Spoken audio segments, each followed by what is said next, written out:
Muy buenas a todos, episodio número 26 de Anti-Mainstream, titulado Después del fraude, llegó la hora de cobrar en Venezuela. Estamos en horas decisivas, señores, horas cruciales. Es el primer episodio de Anti-Mainstream desde que el chavismo se robó las elecciones, vamos a decirlo claro y raspado. Y estamos con Orlando Bendaño y como siempre con mi compañero Diego Loyo Rosales, porque han pasado demasiadas cosas, entre ellas protestas. Hay, por lo menos pude ver ahora 16 asesinados, podrían ser 20, podrían ser más porque se están reportando a pocos. Hay cientos de heridos y hay más de 1000 detenidos según las cifras oficiales. Algunas organizaciones de derechos humanos hablan de 400, 500, pero se van actualizando constantemente. Yo al menos tengo la información de que es una locura la cantidad de gente detenida que hay, las arbitrariedades que se están dando, así que bueno, vamos a comentar sobre mucho y sobre la situación política. Obviamente vamos a hablar de María Corina, vamos a hablar de lo que ha hecho Maduro. Diego, ya te doy el pase y luego le das el pase a Orlando. Buenas noches, Emanuel. Buenas noches, Orlando. Orlando, gracias por volver. Hicimos el último episodio de Juntos también. Es una buena forma de ver ese antes y después. Y la verdad, bueno, como dijo Emanuel, hubo un fraude masivo. Lo comentábamos la semana pasada, que era la opción más probable, que el Correcto. chavismo decidiera hacer un fraude masivo, que es lo que está intentando hacer. Por fortuna, la estrategia del Comando Venezuela ha sido muy exitosa, en la cual se recolectaron más del 90% de las actas, y las actas señalan que hay un claro ganador de las elecciones, que es Edmundo González Urrutia, y tenemos que empezar por ahí. El presidente electo de Venezuela, si llegamos a certificar las elecciones de forma limpia, es Edmundo González Urrutia, y no hay otra forma de describirlo. De ahí en adelante han sucedido muchísimas cosas, han sido unos días de mucha tensión, han sido apenas 3 días y parecen que han sido como 3 meses. Sí. Lastimosamente, el chavismo volvió a demostrar el tipo de animal que es, y como animal enjaulado sacó las garras. Esto después de las fuertes manifestaciones, interesantísimas manifestaciones cívicas que hubo por parte de la población rechazando el fraude y tratando de defender lo que todo el mundo sabe que sucedió el domingo. Y la verdad es que hemos pasado por una montaña rusa de emociones, desde la emoción de ver estatuas de Chávez caer y gente realmente defendiendo su voto, al terror que ha producido las imágenes de la represión posterior a eso, a la incertidumbre que hemos tenido hoy. Y básicamente te hago la pregunta, Orlando, ¿llegó la hora finalmente de cobrar en Venezuela? Sí, llegó la hora de cobrar. Mira, los pasos siempre estuvieron claros, ¿no? Eran votar, ganar y cobrar. Ya se votó, ya se ganó, ahora corresponde cobrar. Lo hablábamos en la última vez que nos vimos, y creo que los tres Sí. estábamos un poco claros, ¿no? Sobre el contexto y por dónde podría decantarse la situación. Al final yo creo que ninguno asomó una posibilidad completamente distante de lo que está ocurriendo ahora en las calles y en la realidad política. Y bueno, entramos en la etapa, yo creo que la etapa definitiva. O sea, esta es una nueva etapa de lucha, ya no electoral, claramente. Aquí se cerró el ciclo electoral, que, si me preguntas, es una buena noticia, y se cerró de una manera magnífica. Se cerró con la construcción de un movimiento como nunca se había construido. Es decir, las elecciones, en este caso, no fueron simplemente un paso que había que dar para pasar al siguiente paso, sino que las elecciones se convirtieron en ese primer gran impulso para empezar la verdadera etapa de lucha. Y eso es gran mérito del liderazgo político, porque lo que siempre se planteó, y al final del tiempo terminó dándonos la razón, era que esto nunca se trató de votar, de cuántos Claro. votos había, sino de cómo transformabas, esto empezó por las primarias, la campaña para las primarias, pero cómo transformaba todo este proceso de campaña para las primarias, de la campaña para la elección, del voto y luego la reacción al voto en un gran movimiento de liberación nacional. Y claramente lo que hay ahorita en curso es un movimiento de liberación nacional. Yo quisiera, y luego lo podemos discutir, pero abordar esto porque creo que hay gente desanimada, pero ¿sabes qué? Creo que la gente que está desanimada no está en Venezuela, honestamente. Puede ser, ¿no? Yo creo que en Venezuela hay precaución, hay miedo, evidentemente, por lo que está pasando. Creo que hay muchísima contención, pero hay compromiso y está intacto. Y cualquiera de nosotros podemos verificar eso hablando con cualquiera que esté en Venezuela. ¿Qué es lo que pasa? Que está esta impresión de que como el lunes hubo algo tan impresionante que nunca habíamos visto, una especie, y la comparación puede ser odiosa, pero creo yo que es acertada desde el punto de vista social, una especie de Caracazo, pero no por motivaciones sociales, sino políticas, pero con el mismo tono, es decir, irrupción popular espontánea. Eso no lo habíamos visto, pero no por hambre, no hubo un solo saqueo. Siquiera hubo intento de saquear y los mismos manifestantes se pusieron firme y lo evitaron. No fue por hambre, fue por libertad. Eso nunca había ocurrido en el país de esa forma. Entonces, claro, obviamente todos nos emocionamos porque la mañana del lunes fue muy pesada, creo que para todos, fue gris. Luego de repente empiezan las cacerolas, llegaron los odiosos de siempre a decir que para qué carajo cacerolas y cacerolas no sirve para nada, y el cacerolazo detonó lo que fue un movimiento impresionante. Ahora, ¿qué fue lo que pasó? La represión fue tan brutal, tan cruel, que evidentemente tenía que tener un impacto en la gente. O sea, tú no podías pretender que el día anterior habían matado 16 personas y que el día siguiente otra vez saliera un combo de gente para Miraflores para que ocurriera lo mismo. Eso no quiere decir que la gente se enfrió, que se desanimó. No, el compromiso sigue intacto. Lo que está ocurriendo ahora es que la gente está atenta al liderazgo porque se entiende que, aunque la manifestación espontánea fue muy buena, aquí hay que hacerlo de manera ordenada y efectiva. Yo creo que lo que ahorita debe aspirar el venezolano es a ejercer la mayor presión posible, pero con el menor costo posible. Porque efectivamente estos tipos no tienen escrúpulos y si no se hacen las cosas bien, esto va a ser un proceso demasiado cruento y es lo que nadie quiere. Entonces, de hecho, ya está siendo proceso cruento, ¿no? Ya es un proceso cruento. Ya la amenaza de baño de sangre ya se concretó. Ya hay un baño de sangre en el país. Además, muy doloroso porque una cantidad importante de los asesinados son niños, son gente menor de edad. Pero bueno, digamos, es parte de la dinámica de enfrentarte a un régimen con estas características. La gente lo entiende perfectamente. Mira, yo creo que quienes están desanimados es porque no entienden realmente a este venezolano. ¿Y por qué no lo entienden? Porque no forman parte de ese venezolano. Esa es la realidad. La verdad es que esto ahorita no está en manos de, no sé, el tipo del San Ignacio que vive en Altamira. No está en manos de él.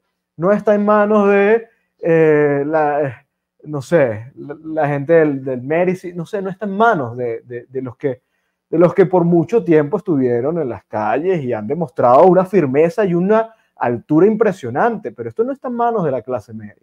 De acuerdo. Esto está en manos de quienes están muriendo de hambre en este momento.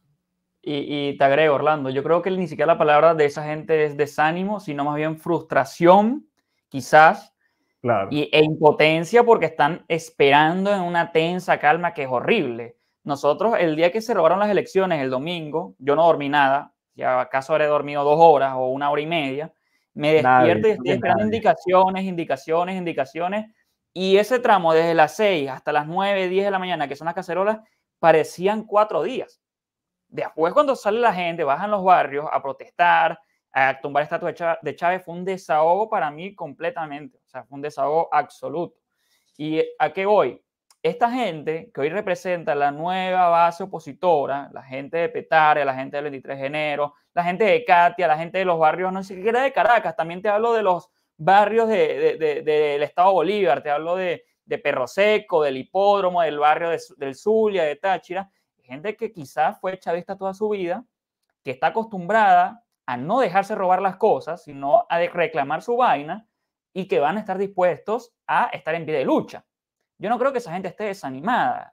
Yo creo que esa gente va a estar arrecha. En todo caso, María Corina lo que tiene que estar es muy cuidadosa de no perder el impacto en esa clase social, de no perder a esa gente que en definitiva son los que te van a ayudar a ejercer la presión más fuerte cuando toque el momento para hacer esa presión.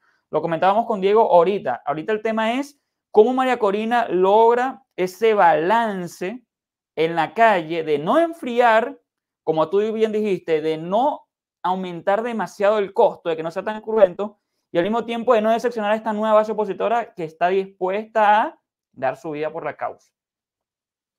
Y sobre todo, Manuel, saber dar los metamensajes necesarios. Esto lo comentaba hace un par de días Julio Coco en su canal, a quien le mandamos un fuerte abrazo referente de nosotros de siempre, en lo cual las personas que tú describes, las personas que principalmente salieron a manifestarse, las personas de La Dolorita, las personas del este de Barquisimeto, las personas que antes no eran necesariamente el grueso de la protesta opositora, que hoy en día son los principales motivados a salir a defender la victoria de Edmundo. Estas personas hablan en códigos distintos. Entonces, la gran incógnita y la incertidumbre que se generó estos días es precisamente cómo logras conectar el mensaje a el grupo opositor que llevamos 10 años saliendo a la calle, con el grupo opositor que apenas está empezando a salir a la calle por primera vez, que son dos grupos que manejan un lenguaje distinto, que manejan tiempos distintos, que manejan formas distintas, pero que sin embargo están luchando por lo mismo, que es lo que dice Orlando, que es la libertad de nuestro país. Y en esa situación, yo creo que entre eso y algunas cosas que ha hecho el régimen en los últimos días, de las cuales comentaremos en unos minutos, creo que hubo una pequeña desconexión de comunicación que se malinterpretó en algunos círculos, como decía Orlando, principalmente fuera del país, como un desánimo, como una especie de derrota. Y la realidad es que la estrategia siempre ha sido la misma. Lo que hubo, sobre todo hoy en la mañana, y admito que me incluyo en algunos de los que estuvimos con esa incertidumbre muy alta, hubo una incertidumbre de qué es lo que estaban tratando de comunicar, cuál era realmente el mensaje que estaba tratando de mandar María Corina y el comando. Y yo creo que el mensaje no puede ser más explícito que lo que puso María Corina hace apenas unas horas, ¿no? Sí. El mensaje que puso María Corina ahorita es lo más claro que ha dicho en los últimos 3 días. Y es lo que necesita el país en este momento. Yo creo que, discúlpame que te interrumpí, pero, o si quieres darle ideas. No, por favor, dale. No, lo que iba a comentar es que hay un sector de la sociedad, que no creo que sea tan amplio, que, claro, como ha vivido tanto los procesos políticos, los ha sufrido, gran parte de ese sector es el que se ha tenido que ir, entiende, digamos, lo que estamos viviendo como que se ha dado una acumulación de, no sé, de momentos políticos que como si se estuvieran agolpando y en este momento entonces corresponde dar el siguiente paso. No. O sea, no es como que ya protestamos, ya hay que darlo todo ahorita. Eso no es así. Porque lo que se está construyendo ahorita es nuevo. Es una dirigencia nueva, con gente nueva. Mucho de lo que están protestando ahorita hace, no sé, ¿cuánto fue la última gran protesta? 2017. Tenían 12 años, 11 años, 10 años. O sea, eran niños. Ellos no estuvieron en esas protestas. Ellos no vivieron la represión del régimen. Esto es un proceso completamente nuevo. Tú no puedes pretender que como ya hemos vivido 2014, 2013, 2017, la dirigencia simplemente diga, bueno, esto es lo que la gente quiere que diga, que es que ya nos vamos todos y además de una manera como de mártir, ¿no? No sé, la gente está pidiendo, hay gente que está pidiendo una especie de inmolación por parte del liderazgo y por parte de la gente que por cierto, quien está afuera es muy injusto, porque obviamente no es su pellejo, pero que además no es estratégico. Tú no le puedes pedir al liderazgo que tome decisiones impulsivas que puedan poner en riesgo precisamente la estabilidad del liderazgo. Cualquier cosa que diga María Corina, el régimen la va a considerar para ver si la criminaliza o no. Cualquier cosa. Y eso no nos sirve. No nos sirve en este momento. María Corina tiene que actuar con la prudencia del caso, tiene que ser demasiada, porque el régimen está más agresivo que nunca. Y eso quiere decir que cualquier cosa va a provocar una reacción muy dura. Por lo tanto, la prudencia tiene que ser mayor. Nunca habíamos necesitado ser más prudentes, ser más racionales y estratégicos que ahorita. Pero prudencia no significa ni pasividad ni claudicación. Y es lo que ha demostrado María Corina hasta el momento. Entonces, ¿qué pasa? Ella está en una posición demasiado compleja. ¿Qué hizo ella? Es que ya, como acaba de decir, llevamos 3 días en esto, pero parecen 3 meses. Ya ni me acuerdo si esto fue hace 4 días, pero ¿qué dijo ella? Yo no sé si esto fue ayer, no, antier. Claro, cuando manda a la gente, convoca a una manifestación de 11 a 12. A mucha gente le incomodó esto, y yo lo entiendo. ¿Por qué? Porque te recuerda, obviamente, a los tiempos en los que nos pedían manifestaciones controladas, limitadas, muchas veces inútiles, ¿no? Ir a, bueno, el famoso meme ya político de la bailoterapia, ¿no? Pero eso no fue lo que estaba planteado en este momento, no fue. Y quedó claro ayer lo que ocurrió. Claro. Yo creo, yo estoy parcialmente de acuerdo contigo, Orlando. Yo creo que en ese grupo de gente que se desesperó, que se animó, son 3 grupos realmente. Hay un grupo que, de hecho, lo advertía en las redes y mandé un video antes de la elección en lo cual hablaba de los desilusionados. Me refiero a los que ya estaban desilusionados antes incluso de la elección, que es un grupo que estaba esperando que pasara cualquier cosa para decir ya se volvió a fallar. Algunos de forma muy injusta, algunos de forma muy baja, algunos de forma muy honesta, pero que ya estaban esperando que sucediera algo para volver a entrar en el ciclo del desánimo. A ese grupo lo único que les puedo responder es: si estás desanimado, no te conviertas en desilusionador del resto de las personas, y si crees que por abrogarte la arrogancia de un te lo dije eres mejor o más moral, más correcto, más inteligente que las otras personas, la única respuesta que te puedo dar frente a eso es que te pongas a comentar política de otro país, porque en este momento el ciclo venezolano político actual es totalmente distinto.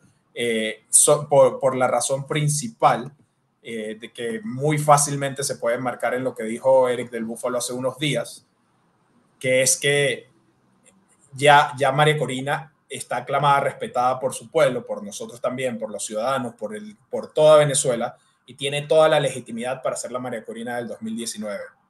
¿Qué significa esto? Que ya tiene toda la legitimidad para ser la María Corina que va a ir hasta el final, en el sentido de que va a tomar todos los pasos necesarios para hacer valer lo que se hizo el 28 de julio, pero sobre todo para conseguir la libertad de Venezuela. Entonces, si no han entendido que este ciclo es distinto, pues mejor no comenten, y mejor no comenten en el sentido de que se olviden de Venezuela, mejor no comenten en el sentido de que traten de buscar realmente qué es lo que está sucediendo hoy en Venezuela, porque el fenómeno que está sucediendo hoy en las calles de Caracas, de Valencia, de Barquisimeto, de Apure, de Trujillo, de Mérida, es totalmente distinto.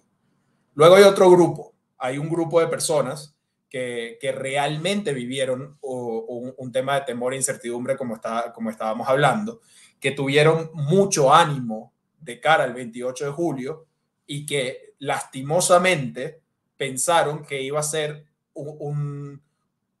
que íbamos a llegar a la transición de forma acelerada, que el chavismo por alguna razón iba a dejar el poder a raíz del 28 de julio en cuestión de horas, sino días. Y esas personas honestamente estaban hasta hace poco pensando que iba a volverse a repetir el ciclo.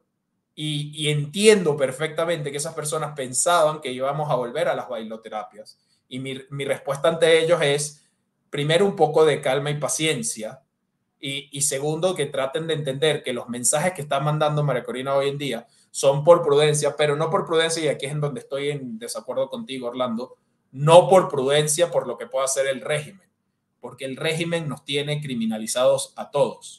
El régimen está diciendo que los más de 1.000 detenidos son personas terroristas entrenados en no sé dónde, lo cual es totalmente mentira porque son todos venezolanos en su gran mayoría de clase baja, que lo que quieren es defender la elección del 28.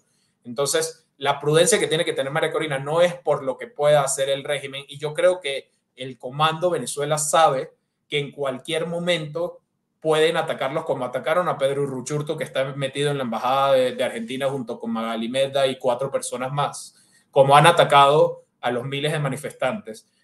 Entonces, la prudencia que tiene que tener María Corina es para poder manejar los tiempos de presión interna para que sean lo más efectivos posible. El régimen va a jugar sus cartas y bueno, nosotros es verdad, lo que tenemos es que ganarles.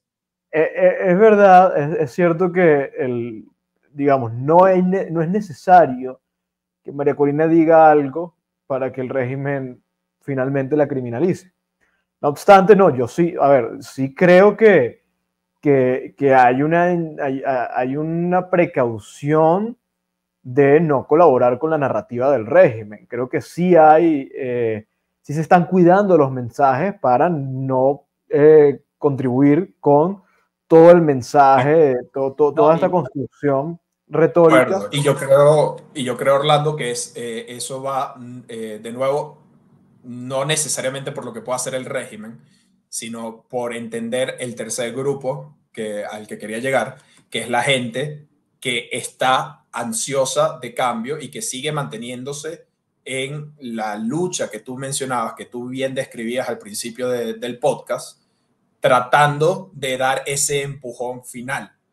Y ese cuidado de los mensajes de María Corina es un cuidado para, por un lado, alentar a los que están desanimados y por otro lado, mantener animados a aquellos que todavía están luchando, porque al final el liderazgo opositor hoy lo que tiene es que mostrar la luz al final del túnel, lo que tiene es que aprender no, porque creo que lo saben, lograr canalizar ese entusiasmo, esa rabia, esa ira, esa decepción, esa frustración, todos esos sentimientos, canalizarlos de manera efectiva para justamente generar la presión interna necesaria para que el régimen tenga que empezar a ceder.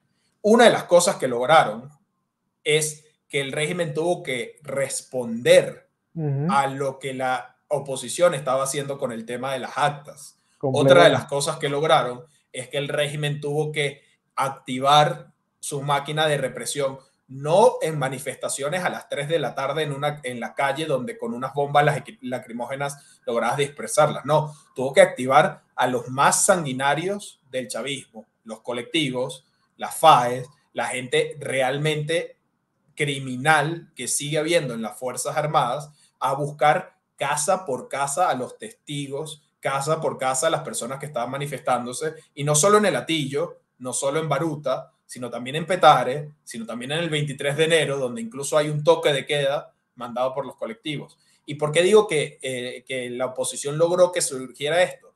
Porque esto demuestra que los movimientos que estaban haciendo la oposición, el camino de resistencia que estaba planteando María Corina Machado, era un camino que podía tornarse efectivo, y rápidamente el régimen está buscando tratar de apaciguarlo, acelerando la represión de una forma brutal y absurda. Para darle paso a Orlando y agregarle un poquitico ya a Diego, esto es vital porque lo que demostró aquí en estos 3 días María Corina es básicamente una medición muy, muy quirúrgica. Lo que ocurrió el primer día de protestas, lo que ocurrió en el segundo día de tibias protestas, digamos así, lo que ocurrió en este tercer día, que no hubo protestas, es ver hasta qué punto el régimen quiere neutralizar la amenaza de forma acelerada. ¿Y por qué quiero ir acá? Yo antes pensaba que en otros procesos, que la oposición simplemente perdía los momentos. Perdía los momentos y porque necesitábamos acelerar los ritmos para intentar sacarlos del poder. Yo creo que en este proceso es completamente diferente.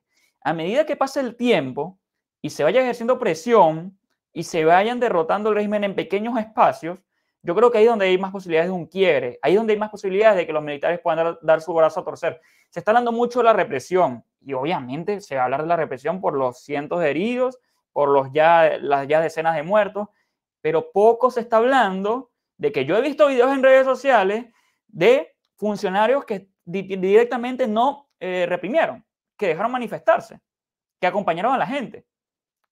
Filtraron un video en Carabobo de la Cava pidiendo represión brutal. Y eso fue un funcionario de las Fuerzas Armadas. Ahí ya te das cuenta que las Fuerzas Armadas no están completamente controladas por el régimen. Tampoco están los barrios de Caracas controlados por el régimen. Lo que antes uno pensaba, esto lo decía una amiga, yo antes pensaba que todos los motorizados eran colectivos y que en algún momento nos iban a disparar. Ahora ya no es así. Ahora los motorizados, que hay muchísimos, hay cientos de miles en todo el país, te protegen. Entonces, hay ciertas situaciones que a uno le invitan a la esperanza entre tanta vorágine. Entonces, entre más tiempo pase, yo creo que el régimen sabe desesperar más y ahí es donde crecen las chances de oportunidad de un cambio. Sí, de acuerdo. Al final esta es una nueva etapa de lucha que va a requerir el mismo sentido estratégico que se ha tenido para, por ejemplo, haber logrado el 28 de julio. O sea, se llega al 28 de julio porque se fueron sorteando obstáculos políticos, institucionales, etcétera, y finalmente se construye el 28 de julio. Ahora corresponde hacer lo mismo. Y aquí hay otra realidad. Y al final yo creo que, mira, los venezolanos somos los que vamos a liberar a Venezuela y propiamente, hay que decirlo, los venezolanos que están en Venezuela. ¿No? Esto está en manos de los venezolanos que están en Venezuela. Los que estamos afuera podemos contribuir enormemente, que por cierto, aprovecho, el nivel de censura que hay ahorita y que se está imponiendo es tremendo. La cantidad de gente que me escribe a mí, gente además que tiene un alcance importante, pero que está en Venezuela, me dice, brother, ayúdame a difundir esto porque ya a mí me amenazaron, es mucha. Entonces, sí hay una labor que tenemos y podemos cumplir quienes estamos afuera.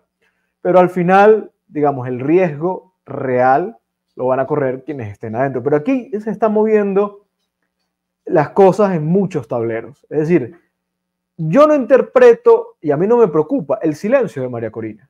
Mucha gente decía, pero ¿cómo es posible este silencio, esta ansiedad? No dice nada, no hay indicaciones. A mí no me preocupa, porque el silencio de una persona en la que confiamos, a ver, si confiamos en María Corina, esto es una cuestión blanco o negro, o confiamos o no confiamos. O nos vamos a dejar guiar por este liderazgo, o entonces abandonamos esto y nos dedicamos a hacer otras cosas.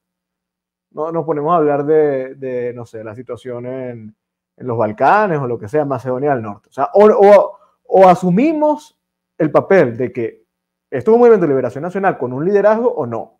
Entonces, ¿qué significa confianza? Que los momentos de silencio obedecen a algo.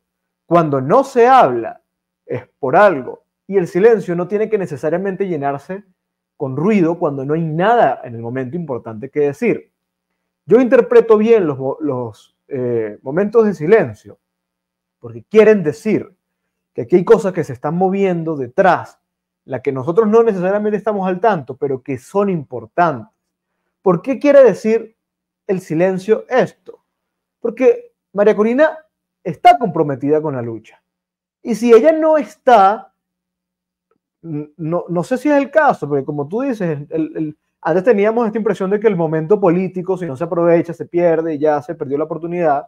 No es este caso, pero vamos a suponer que hay un momento, que fue el lunes, pero ella decidió la prudencia. Si ella no aprovechó, entre comillas, ese momento político, no es porque ella no tiene sentido estratégico o porque ella se quedó, no sabe qué hacer. No, o sea, evidentemente aquí hay una intención de utilizar bien los tiempos, de utilizar bien el capital político pero nuevamente, de hacerlo de una manera inteligente. Entonces, bueno, hoy, por ejemplo, nos enteramos que efectivamente el gobierno de Colombia, junto a los gobiernos de Brasil y México, probablemente también con articulación de Estados Unidos, vienen trabajando para un plan de un acuerdo de paz. Yo no es que confíe en esto, pero ¿qué significa esto? Que hay cosas que se están trabajando de las que no estamos al tanto.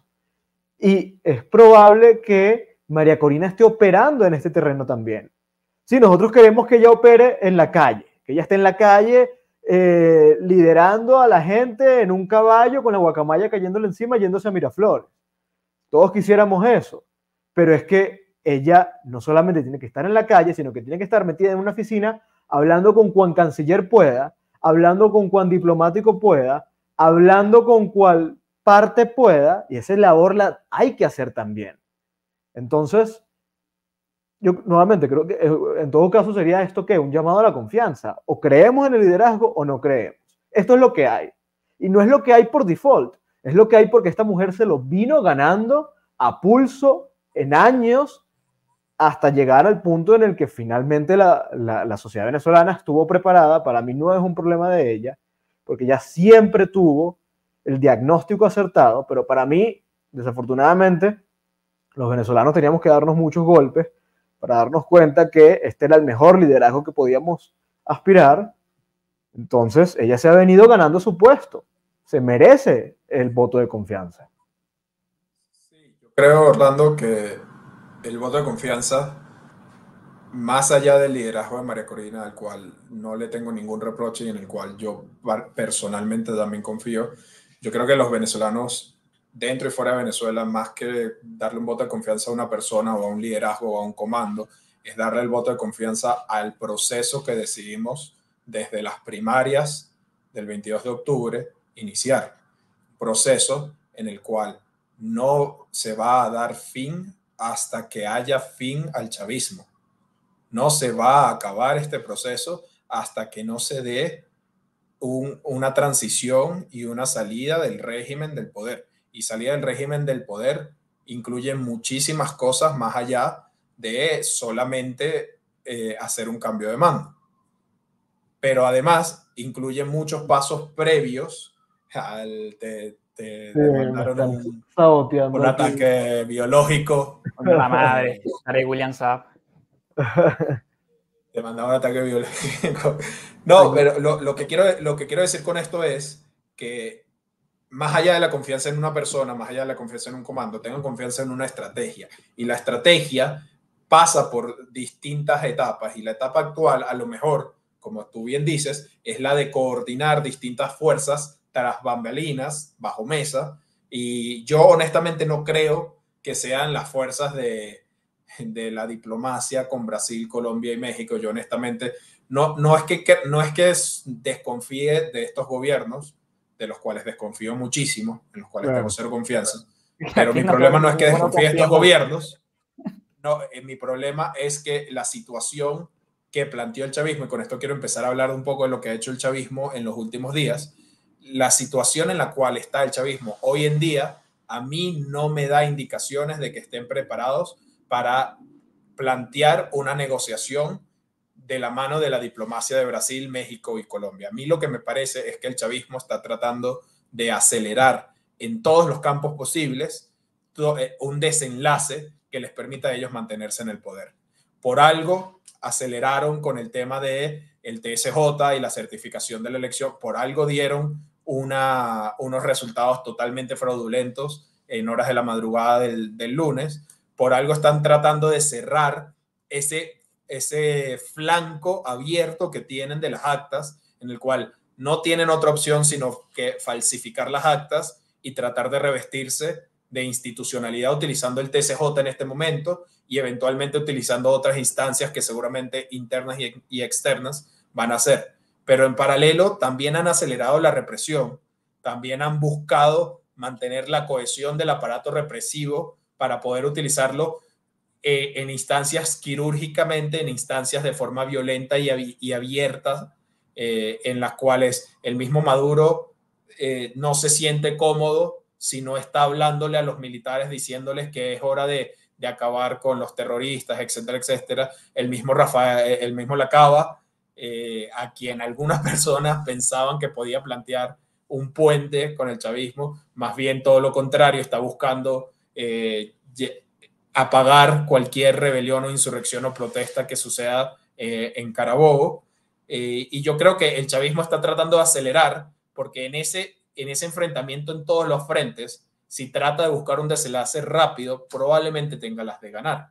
Y yo lo que creo que está intentándose, y digo creo porque quiero ser muy, muy cuidadoso, yo no estoy dentro del comando, dentro de la estrategia, y a quienes les mando un abrazo y mi admiración profunda, yo lo que creo que ellos están haciendo es plantear el escenario bajo el cual la presión interna tenga la mayor eficacia posible, ya sea contactando a otras personas dentro de las Fuerzas Armadas que no son Padrino López, pero que sí pueden tener un impacto a la hora de la chiquita, planteando otros argumentos en el plano internacional y sobre todo generando cohesión a la gran masa de venezolanos que quieren seguir reclamando su legítimo derecho a el resultado de la elección del 28 de julio, pero sobre todo a recuperar la libertad.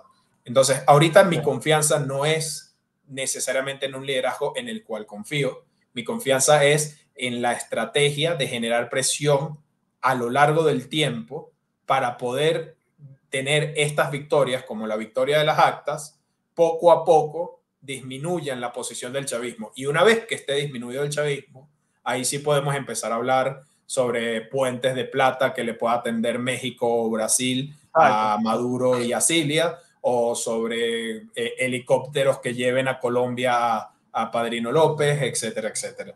Pero ahorita es la hora de tratar de entender los mensajes y de buscar, como decía María Corina en su último mensaje a través de su cuenta de X, de mantenernos firmes, mantenernos unidos y entender que tomó tiempo ganar y va a tomar tiempo cobrar, pero ganamos y vamos a cobrar. Y ese yo creo que es el mensaje para mí final de lo que ha sido la montaña rusa de esta semana, que va a tomar tiempo, va a tomar esfuerzo, pero a la hora de la verdad vamos a poder cobrar y vamos a poder tener libertad en Venezuela. Mira, es interesante lo que dijiste sobre el tema de las válvulas. Yo no confío tampoco ni en Petro, ni en Lula, ni en Aldo, por favor. Tampoco confío en la administración Biden, no confío en ninguno. Pero no me preocupa para nada lo de la OEA. Es irrelevante la resolución de la OEA y agradezco a Perú, a Argentina, a Paraguay, a Uruguay, porque gracias por el mensaje y los apoyos, pero la verdad no son relevantes en este proceso. En cambio, estos tipos que yo no confío, Petro, AMLO, Lula y eventualmente Estados Unidos, no sé si con esta administración o con una eventual administración nueva, sí van a tener peso si llegamos al punto que decía Diego de presión máxima. ¿Por qué? Porque en algún momento, si aplicamos la presión máxima y nos imponemos con esa presión máxima, vamos a tener que tener una válvula de escape para estos tipos. Vamos a tener que negociar una transición y son estos actores que en realidad sí son afines al chavismo, tienen cierta complicidad con ellos, los que pueden entender el puente. No es Javier Milei de Buenos Aires, que es nuestro gran aliado, no es Donald Trump de Estados Unidos, no es Santiago Abascal, no es Santiago Peña en Paraguay, no es ni siquiera Boric, aunque sea socialista, progresista y lo que quieras, que no es afín a Maduro. Son Gustavo Petro, es guerrillero, es Lula, socio del Foro de Sao Paulo, y es AMLO con el que ha tenido grandes relaciones, los que van a atender ese tubo de escape para que el chavismo pueda salir en una transición y ahí poder efectivamente tomar la fuerza del Estado y generar ese poder político. Entonces, yo no confío en esta gente para estas negociaciones, pero ese puente tiene que estar. De acuerdo al 100%. Yo vi mucha gente como desanimada porque la resolución de la OEA no pasó. Y a mí más bien me pareció interesante que Colombia, Brasil no hablamos de México porque México estuvo ausente, no votara, porque la resolución de la OEA no decía nada que ni Colombia ni Brasil no hubieran dicho ya previamente, que es exigir que muestren las actas. No había nada en esa resolución que fuera escandaloso como para que ni Colombia ni Brasil lo acompañaran. ¿Cuál fue la respuesta de Colombia o el argumento? Y obviamente ya va, y me parece muy bien la condena que ha habido contra Colombia y contra Brasil, porque también hay que comentarles el costo de cualquier posible movida que pudiera favorecer al chavismo, que no creo que es lo que está pasando ahorita, honestamente, no lo creo. Pero me parece muy bien que la gente lo vea así, porque le aumentas el costo. Ahora, ¿cuál fue la excusa que dio Colombia? Que lo de la OEA es un saludo a la bandera y que eso no va a funcionar para nada, que nosotros estamos trabajando en algo real. Mira, más que excusa me parece interesante, porque además hay otro punto. Si tienes unos actores que se están involucrando con el propósito de vamos a resolver este peo, y vamos a resolverlo porque nuevamente ahí entra entonces los méritos del liderazgo, más allá del proceso, lo que sea. Es que si tienes un liderazgo con una firmeza como la de María Corina, tú sabes que quien plantea resolver este peo no es negociar y sentarse en una mesa en México, como ha ocurrido en el pasado. Y eso lo entienden muy bien Lula y Petro. Yo creo que cuando Lula y Petro plantean vamos a resolver esto, no es porque saben que no es posible acordar con María Corina, con el liderazgo de, bueno, vamos a entrar en una fase de negociación, porque saben que no es posible. Entonces, cuando plantean, vamos a resolver este peo, ¿a qué se refieren?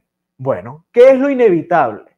Coño, o conflicto duro o que tú te vayas, Maduro. Y como nosotros queremos resolver este peo, es decir, que no haya conflicto duro, entonces lo que tenemos que hacer es, vamos a generar un estado armónico que te permita una transición cómoda. ¿Qué fue eso que planteó Lula, Petro, que fue completamente ignorado por el chavismo, de ese acuerdo de, no recuerdo el nombre que le dieron, pero que implicaba no perseguir al adversario si ganaba las elecciones? Ese acuerdo no estaba diseñado para la oposición, jamás. Ese acuerdo que lo propone Petro estaba diseñado para el chavismo, era una válvula de escape para el chavismo. Entonces, yo entiendo todo el escepticismo con estos actores, pero es lo que tú dices, Emma, o sea, pesa mucho más para el régimen, tiene mucha más incidencia y puede contribuir más en lo que todos queremos, que es evitar más derramamiento de sangre, la participación de aliados ideológicos que de adversarios naturales. Es que Maduro jamás se va a sentar con Milei para negociar con Milei a ver cómo sale. Jamás lo va a hacer. Ni con Trump, ni con ninguno de esos. Lo tiene que hacer, coño, con un actor que considere confiable, que le pueda dar garantías y que lo vea como un aliado. Y agregó algo. Yo honestamente le quiero rebajar un poco de importancia, porque la principal razón por la cual Brasil, Colombia y México actualmente están tratando de tener una conclusión favorable en la situación de Venezuela es porque justamente todos los accionarios del chavismo les impacta a ellos en temas de imagen. No, pero no ellos están buscando eso, una salida. Yo creo que no es eso. No, Manuel. Yo creo que es el tema migratorio. La migración. Claro. La migración también, pero es que yo honestamente, le soy sincero, yo sé que el tema migratorio pega en muchos países y hay muchos países que se han visto negativamente impactados por el tema migratorio, sobre todo Colombia, y quizás con Colombia quede, pero con Brasil y mucho menos con México realmente el impacto, yo vivo aquí en México, el impacto de la migración venezolana negativo es mínimo comparado con la migración de muchos países. Es mínimo en el sentido demográfico. Pero es tremendo en el sentido de que México es el tramo de pase a Estados Unidos, que es lo que vamos a ver. Sí, pero honestamente yo creo que la principal razón, el principal motivo por qué estos países están tratando de resolver la situación en Venezuela es porque toda acción represiva, no, Diego, porque eso lo resuelven. No, eso lo resuelven desmarcándose y ya. Pero es que no Exacto. pueden, Eso es Orlando. lo que se lo quitan de encima desmarcándose y ya.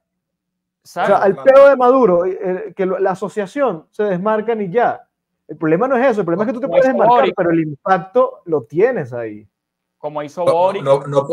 no pueden, Orlando, perdón, no estoy de acuerdo. O sea, No, el no. impacto de la inmigración, el impacto de inmigración es un impacto fuerte. Yo creo que la principal razón por la cual en este momento quieren buscarlo es un tema de salvaguardar su ideología y su proyecto ideológico sin las manchas del régimen chavista y del accionar ilegal de Maduro. Más allá de Eso me eso, parece más, eso con lo me parece un punto interesante, pero yo creo que el capital lo que quería político decir es la lo que quería decir al final es que, como ustedes están diciendo muy acertadamente, ellos eventualmente van a fungir un rol de válvula de escape.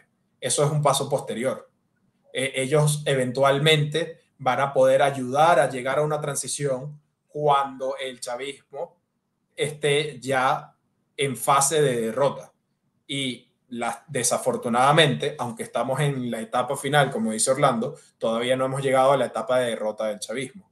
Y quería mencionar esto porque he visto muchos comentarios sobre el tema de cuándo se van a dar los quiebres en el chavismo, cuándo se van a dar los quiebres en las Fuerzas Armadas. Y quería traerlo a colación porque, de nuevo, la incertidumbre y la impaciencia y el desespero hace que mucha gente tenga comentarios como que no se puede confiar nunca en los militares. Y yo no estoy hablando de confiar en Padrino López. Como que no se puede confiar nunca en la policía. Y yo no estoy hablando de confiar en la Cava, ni en los jefes de la policía de Carabobo. Claro.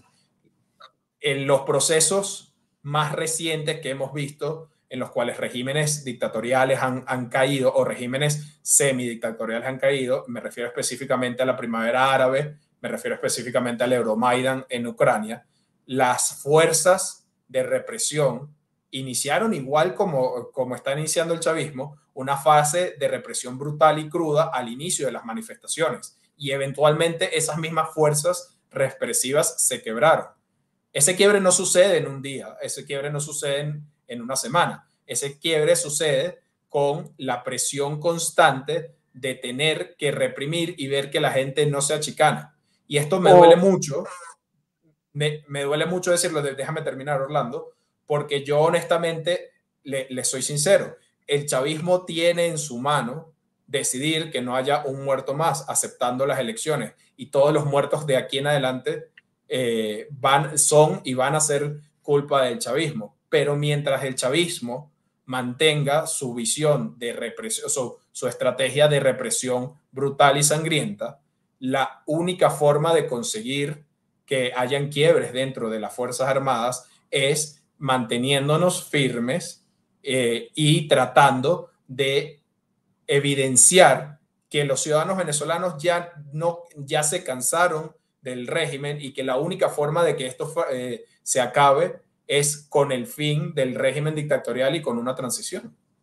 Mira, agregándole algo a eso, porque estoy de acuerdo, pero creo que hay que añadirle otra cosa, que es que sí, efectivamente, el famoso quiebre, primero hay que recordar algo, porque mucha gente, ahora los desmoralizadores sistemáticos que hay, insisten en que, bueno, tenemos no sé cuántos años tratando que haya un quiebre y nunca hay, eso es mentira, los militares nunca se ponen de nuestro lado. Mira, ha habido varios quiebres significativos. ¿Tú crees que es cualquier cosa que el jefe del SEBIN en su momento haya conspirado contra Maduro, haya liberado a Leopoldo López y se haya dado ese levantamiento? Que fue un fracaso, pero ¿por qué fue un fracaso? No porque no hubo una conspiración. ¿Y qué es conspiración? Es quiebre, pero fue por la poca altura de nuestro liderazgo en ese momento. ¿Tú crees que se alzaron fuerte, como ocurrió en el 2018? No, ya no recuerdo cuando Caguaripano, eso no es un quiebre. Todos esos episodios son quiebres. ¿Qué es lo que no ha llegado? El quiebre definitivo, el quiebre que haga que el sistema se desmorone, se venga abajo. Ahora, Estoy de acuerdo. Creo que el quiebre se puede dar en el contexto de máxima presión. ¿Por qué? Porque tienes tanta presión, estás inmerso en tanto conflicto, es claro que el costo de seguir es demasiado grande para ti que prefieres apartarte a un lado. Pero, y esto es interesante, que esto puede ocurrir ahora, el quiebre también puede venir en víspera de la inminente presión precisamente para evitar llegar a ese escenario. ¿Y cuál es el factor que puede provocar eso? La determinación de tu adversario. Si tú consideras que tienes al frente un adversario que está dispuesto a ir hasta el final para lograr sus objetivos y sabes que ese proceso va a ser muy duro, yo creo que va a haber mucha gente que prefiere evitar llegar a ese escenario y hay mucho más margen de maniobra de negociar previo al escenario. Sí. Entonces, eso es lo que podemos ver, porque por mucho tiempo yo creo que la apuesta del régimen siempre fue, este es un liderazgo frágil, que en 2 o 3 meses lo tenemos sentado en una mesa de negociación. Sí. Claro, entonces, ¿cuál es el cálculo? Coño, vamos a resistir 2 meses. Que en 2 meses este tipo va a decir, yo, bueno, ya no puedo más, vamos a negociar. Coño, pero si tú tienes la certeza de que quien tienes al frente jamás va a ceder, yo prefiero decir, bueno, ¿sabes qué? Vamos a negociar antes para evitar lo que tú y yo no queremos. Eso se puede dar en este momento. ¿Por qué? Porque es simplemente el factor María Corina. Es que el factor María Corina cambia todo. Sí, sí, yo estoy de acuerdo con esa visión. Y además hemos visto, ya hablando específicamente del chavismo duro, hablo de los hermanos Rodríguez, de Diosdado, de obviamente Maduro. Ellos 4, 5, esas 5 personas que conforman el chavismo duro se han visto completamente unidos en estos últimos días. Mismos mensajes, misma retórica. Cuando uno no está en televisión está el otro. Cuando no son los Rodríguez es Diosdado. Cuando no es Diosdado es Maduro. Y así van. Y se van turnando. ¿Para qué? Para mostrar esa imagen de fuerza. Y sobre todo esos mensajes quizás también es para la población, para intimidar. Pero es un mensaje a lo interno. Es un mensaje para los gobernadores. Es un mensaje para los alcaldes, es un mensaje para los generales, es un mensaje para Perino López, es un mensaje para los tenientes coroneles, es un mensaje para los tenientes, un mensaje para los capitanes y así sucesivamente. ¿Qué pasa? Hay que ver hasta dónde ellos pueden mostrarse lo suficientemente fuertes y con el control necesario de las cosas para seguir imponiéndose a lo interno. Yo creo que en algún momento ellos van a demostrar debilidad. El otro día Maduro se queda dormido enfrente de las cámaras. Y yo no quiero ser banal, ¿verdad? No quiero ser tampoco caer, Maduro está drogándose, Maduro está débil. No. Pero ese es el ritmo en 3 días. ¿Qué va a pasar en un mes? ¿Qué va a pasar en un mes y medio? ¿Qué va a pasar cuando en verdad el hombre empieza a sentir el temor de que las cosas no le están funcionando? ¿Qué va a pasar el día de que un comandito en el estado de Bolívar se subleve? ¿Qué va a pasar el día? Y te añado puntualmente, te añado puntualmente, Manuel, ¿qué está pasando para que esté tan demacrado en estos 3 días? Claro, porque si ellos están tan cómodos con su estrategia con el TCJ y con la represión brutal que han desencadenado, yo honestamente no recuerdo haber visto a Nicolás Maduro tan desencajado como lo he visto en los últimos días. No recuerdo haber visto a Diosdado Cabello tan histriónico como lo he visto en los últimos. Diosdado Cabello ha tenido sus momentos histriónicos, la verdad es que puede pasarme alguno, pero realmente ha elevado el tono, algo que no se veía desde hace meses. Diosdado prácticamente se había convertido en un presentador de televisión que solamente se encargaba, lastimosamente Orlando, de sacar tweets tuyos y de otras personas, pero poco más. Y hoy en día... fíjense que la primera rueda de prensa importante del chavismo del 29 son los hermanos Rodríguez sentados con Diosdado Cabello nuevamente en la mesa. Y estoy de acuerdo contigo.